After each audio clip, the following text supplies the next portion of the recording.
G'day guys, welcome to Jaws 4x4. As promised, finally getting around to doing our kitchen setup for you guys. We're at the beautiful Lake Boomagin on Fraser Island, which we'll take you down to shortly. If you have a look through here, they've got a full picnic area with sink facilities, which is all inside a dingo-proof fence. So the lilies can run around and frolic and not get stolen. So, this is our Prado 150 Jaws. So this is generally what our back setup looks like for touring at the moment. In the very near future, I'm pretty sure Wade's going to gut it and rebuild the whole thing from scratch because he likes to do those sorts of things. If you come around here, so this is our little 4 kilo gas bottle, which we carry on the roof when we're touring. It just stays up there full time. We've got a 4 metre gas hose, linked gas hose here, which just curls up around it and we tie it off to the roof rack and it just hangs out. We've been over some pretty rough terrain in the last 10 days and that thing is still rock solid. It hasn't moved.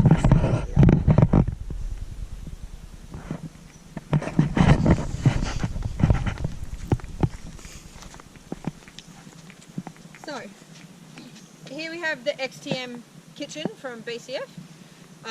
It did have a fridge slide on top, but because we have like the biggest fridge on the market, because 2 teenagers eat all the food in the world, we couldn't actually put the fridge on top of it.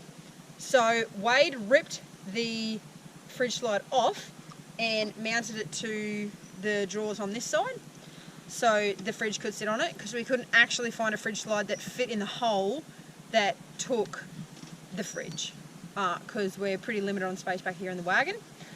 He then built a custom top for it, which is just plywood, if you have a look under here, and we've just covered it in some marine carpet, and our box just sits on top.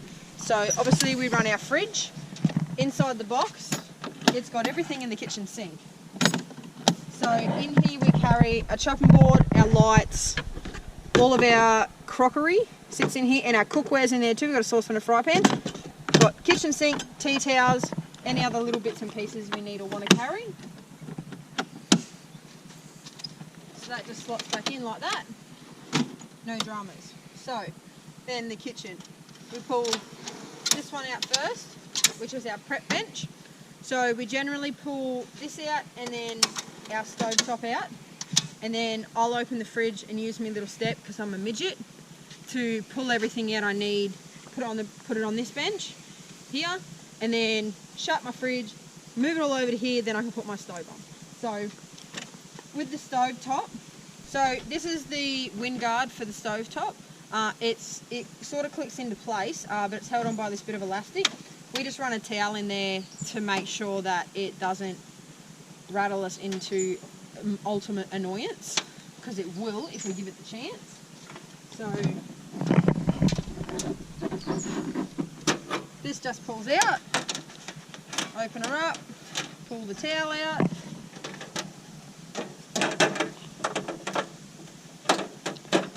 and she just slots in like that.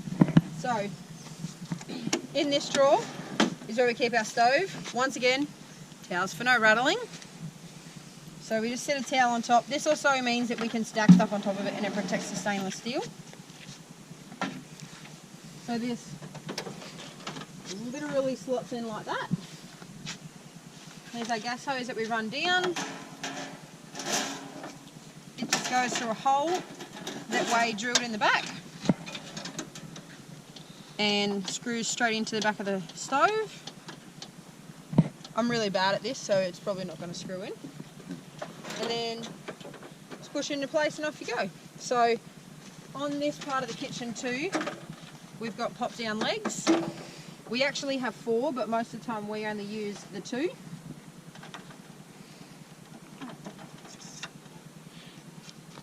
Other direction, honey.